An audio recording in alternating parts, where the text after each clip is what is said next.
it so far? Have you been here before? No. Never? It's our first time. First time? Yeah.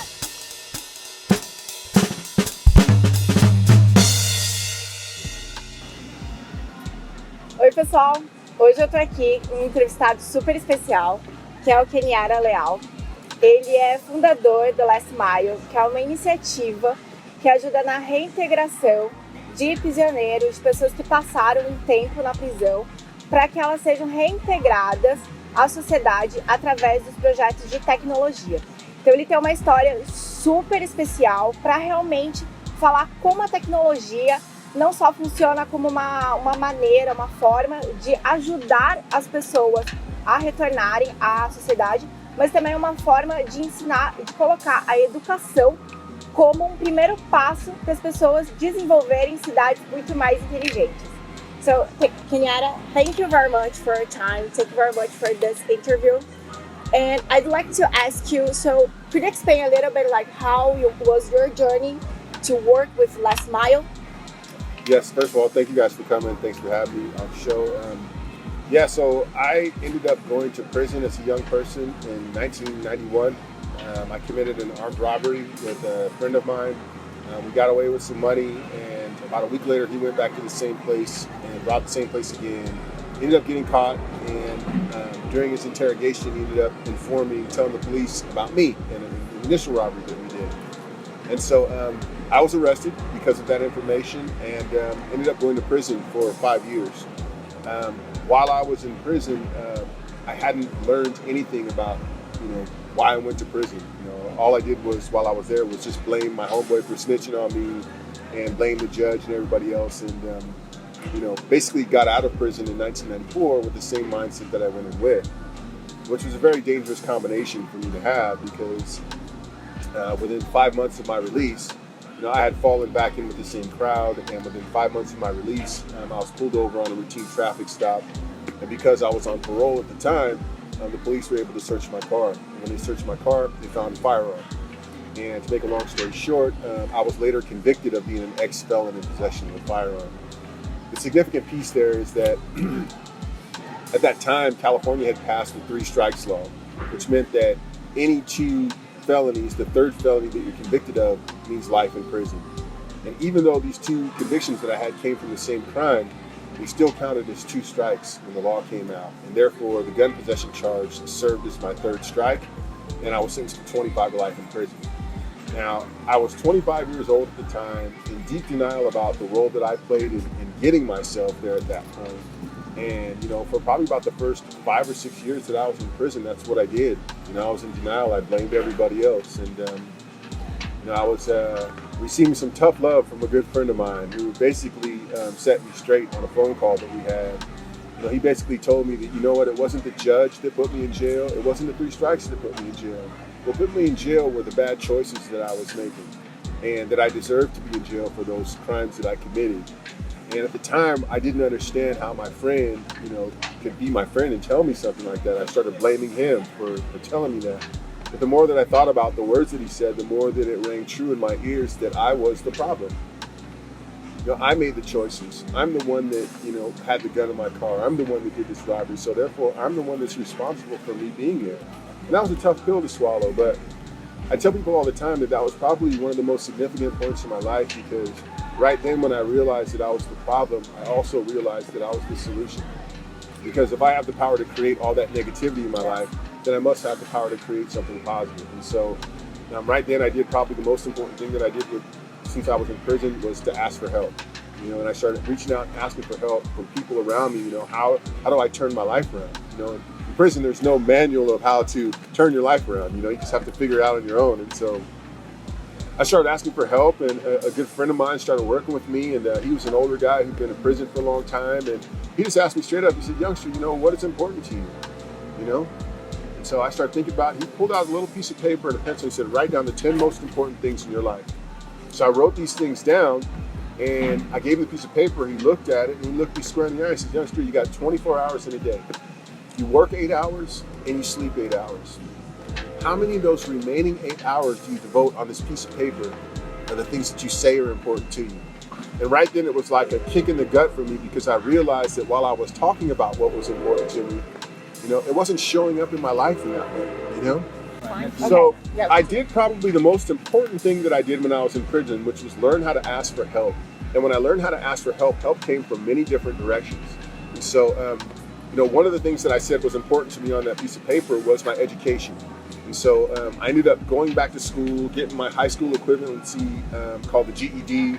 And then I ended up getting into college and getting my college degree. I earned an Associate of Arts degree while I was in prison. Became the first person in my family to earn a college degree, and I did it from prison.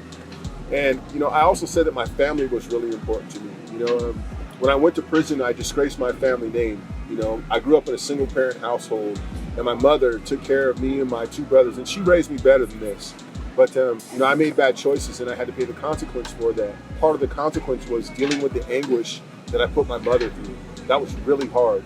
And I didn't realize how big of an impact that had on her life until I was able to shut up and listen to her, right? And we're still working through these things right now, but building that trust back with my family was really important, and those bonds. And I also said that my community was important to me. Before I went to prison, I didn't really understand the role that I played in my community. I didn't understand what community was. When I got to San Quentin, I found a community of men there that were working to transform their lives and help other people do the same. They helped me understand the value that I added into the community there in San Quentin. So my question was, if I can add value to my community in San Quentin, I should be able to do the same when I come home. So I started thinking about ways that I could do that. That was not different. Like Exactly. the San Quentin community in your neighborhood was Correct. not different. Was not Correct. working. And so I became a tutor and a mentor on the yard there. I started working with other men there. I became a facilitator and mentor in a lot of these different programs. And it was through that process that I met a guy named Chris Redlitz. Chris Redlitz is a venture capitalist in San Francisco who had come to San Quentin to give a talk about business and entrepreneurship. And initially he thought he was just going to come in for an hour and do his community service and leave.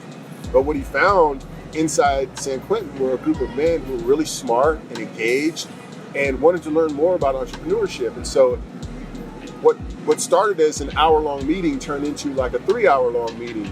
And he left the prison really excited about the potential of maybe starting a project inside the prison. Because what he found is that as a VC, he worked with a lot of early-stage startup companies, right? And what he found in San Quentin was the same passion, persistence, and perseverance in men who were doing time as he did with, founders and CEOs of these young startup companies. So he thought, wouldn't it be cool to go in there and teach these guys about entrepreneurship? And so he came back to the prison and contacted one of my mentors and asked her to start recruiting folks on the yard to potentially get engaged with this program. So they came and asked me if I would help start it, and I said, absolutely. And I saw this as a great opportunity. Once I heard the idea, I was sold because I've always had an entrepreneurial spirit. I just used it in the wrong way in the street. And I think that I'm not alone in that. There are a lot of people who are in prison who have this entrepreneurial spirit. They just never had anyone to show them the proper way to use that energy. And so that's what the Last Mile did. We started it off with it just us figuring out a passion project, right? Figuring out what we're passionate about, and then taking that passion and solving a problem in the form of a business. And the only catch to that is we had to wrap technology around it. Mm-hmm. And that was a tricky part for us because I went to prison in 1994. At that time, cell phones were like this big. Yes, you know what I'm saying? Yes. I mean, people actually carried cell phones around in a bag. And so I had never used the internet before. I didn't know the first thing about social media or any of that. All of us did. And so Chris and Beverly came in understanding this, and they started to teach us about the different concepts of the internet. How the internet has been used by businesses to really change the way that businesses operate and change the way that businesses compete online. And one of the things that they were using on the internet was social media. And now I'd heard about Facebook, I'd heard about Twitter and all this other stuff, but I had never used it before. I didn't really understand the power of it. And Chris and Beverly, they would come in every single week and share with us articles from Facebook and show us how a Facebook profile looks and how a Twitter feed looks. The next thing that they did was they went out and they set up a Last Mile Twitter account. And then what they did is they made these sheets of paper that they called tweet sheets. It was basically graph paper that had 140 squares on it. And they would give those to us and they would let us write out tweets on the tweet sheets. We would give them back to them. they would upload them onto Twitter, and then a couple days later bring in the feedback that we got from those. That was very, very significant for the program because early on, many of us had never used social media before. And traditionally, people in prison just don't have a voice, right? Yes.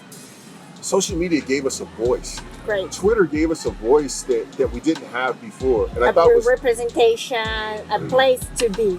exactly. You know, for the most part, I just thought that people in the community didn't care about what we had to say or what was on our minds. But what we found was the exact opposite, that people were really curious about what we were thinking and wanted to know more about, you know, what we were doing with our time in prison. And so the Twitter account eventually evolved into writing blog posts for the Daily Love and then writing answers on Quora around crime and punishment and incarceration. And it was through our writings on Quora that our social media presence really took off. There were a couple pieces that were written on Quora that just got a lot of attention. And one piece in particular that I wrote was about my first day in prison. And that actually won a Shorty Award, which I had no idea what the heck that was. But later on, I'm finding out more and more about the power of social media and how it connects people from all over the world. I mean, literally, the world is like one community on social media now, you know? And Yes. so Chris and Beverly introduced those concepts to us around social media, the power of it. And, you know, it was really great to learn these things. And then after probably about 2 years of doing the entrepreneurship program, my sentence got overturned. And so the law that I was sentenced to 25 to life under got amended. And the crime that I committed really made me eligible to go back to before the same court that sentenced me for resentencing. And the judge took a look at my case and he realized that I was no longer the same person. He sentenced 20 years prior or 19 years prior, and he resentenced me to 7 years in prison. And so at that point in time, I had already done 19 years, and I was immediately released. And I was released back to the community with no community supervision. So I wasn't on parole and I wasn't on probation or anything like that. I was free. And it was at that time that I was actually able to leverage a connection that I had made with the program. Early on, Chris Redlitz and his wife Beverly Parenti were bringing people from the business community into the prison to mentor us inside about entrepreneurship, about innovation, and to help us with our business pitches and really just support us along in this process. And one of the people that they brought in was a gentleman by the name of Duncan Logan. And he's the founder and CEO of a company called Rocket Space. And after our graduation, I just approached him and asked him, hey, if I got out here tomorrow, would you give me a job? And he said yes. When I got out, about 20 minutes after I got out of prison, I was on the telephone with him. And I asked him, I was like, hey, you know, I'm out. Does that job still exist? And he said yes. You were really an entrepreneur. Yeah. Absolutely. Really? And so I was just like, can you imagine being in prison with a life sentence and somebody comes in and offers you a job, even though you don't know when you're coming home, and then really staying true to that when I did come home.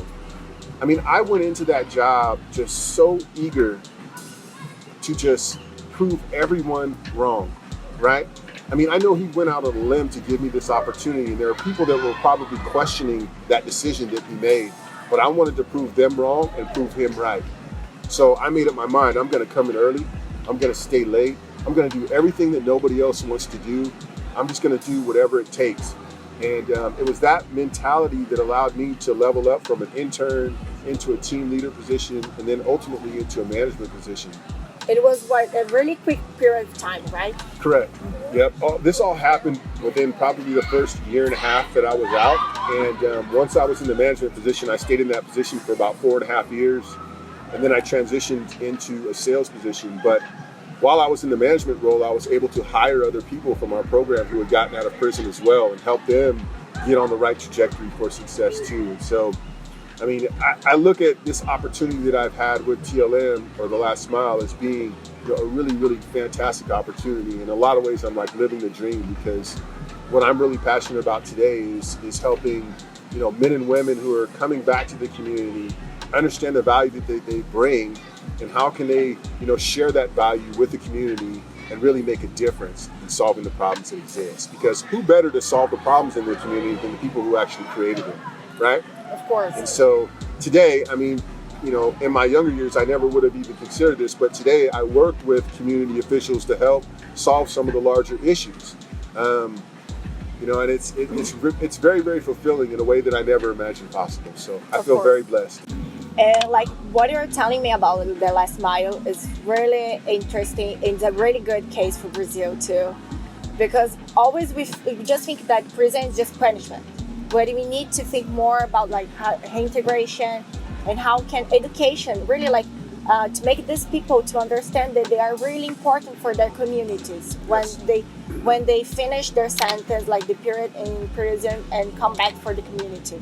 But what you're explaining is really important, because there's not another better person to understand the reality of the community than who committed the crime, and we have many reasons why these people commit the crime. So I think that what you're saying, how the program take a look and pay attention on these people, it's really, really important. Absolutely. So how about this? I think that it's two sides of the same point, that it's inclusion. How you see that inclusion by technology, we can improve the way how we live in cities? How can inclusion can be done by technology to make cities a better place to live? And also how technology can put inclusion in action, actually, to make the cities a better place to live? Yeah, that is such a fantastic question, and I don't know if I have all the answers there, but I will say this, is that when I think about the importance of inclusion in technology, so many of the companies that are building products for everyone only have a small percentage of the vast population that exists that's using the product to actually build the product. And what companies are finding, and totally understand, this is so true, that the more diversity that you have in views of building something, you can come up and innovate quicker because you have different ideas, right? Different perspectives, different ideas, and you bring about a better product that way. And I think the communities are the same in a lot of ways. It's like, in order to build a great community, everybody in the community has to have a voice that's heard, And I think that we can leverage technology in order to make these voices heard. I mean, you see people coming together on Twitter and Facebook and all these other, social media platforms to organize into community building, leveraging technology to do that. At the same time, you see a lot of things on social media that's intended to tear the community down. And while I strongly believe in the power of the internet and what's going on, we need to be very careful as human beings of how we leverage this technology and information, and understand the true impact that it has on the community, I'm 50 years old. I turned 50 just this year or last year. And I remember what the world was like without the internet. I remember what community building looked like, people out in the street, connecting with one another, looking at each other in the eye and actually engaging with one another. And I think that we should never lose that, regardless of the technology that we have. Technology is just a vehicle, a tool to help us get from point A to point B a little quicker than we did before. But I feel like there's great power in technology in helping us, build diversity and awareness around diversity, the issues that exist. I know that many of the companies that I deal with here in Silicon Valley are focused a lot on that, because they understand that there's no way to really get your product out there with the entire community if the entire community isn't there building it. So a lot of these folks are adopting these principles and really taking the necessary steps internally within their own companies to build this out. And so I think it's a beautiful thing. We still have a lot of work to do in this regard. I'm hoping that that we can see more changes with a lot of these big companies, but I feel good about the trajectory that we're on and the impact that we can make overall. Great. Could you just explain a little bit how Last Mile are working with the prisons here in the U.S., the states, the kind of prisons? That's really interesting. Because who is watching us in Brazil can also think and to reply that the activities there too. Yeah. So we started at San Quentin back in 2009. One prison, a men's prison, and since then we've been able to. So let me back up a little bit, because we started off as an entrepreneurship program in 2009. in 2013, we realized that, it's very difficult for someone to get out of prison and start a company.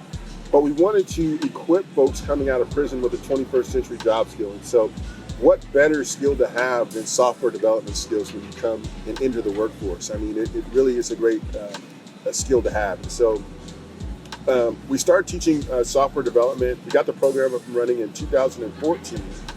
And since then, we've scaled from San Quentin to 15 other institutions. We're currently located in 6 men's prisons, 6 women's prisons, and 3 youth facilities where we're teaching software development across California, Indiana, Kansas, and Oklahoma.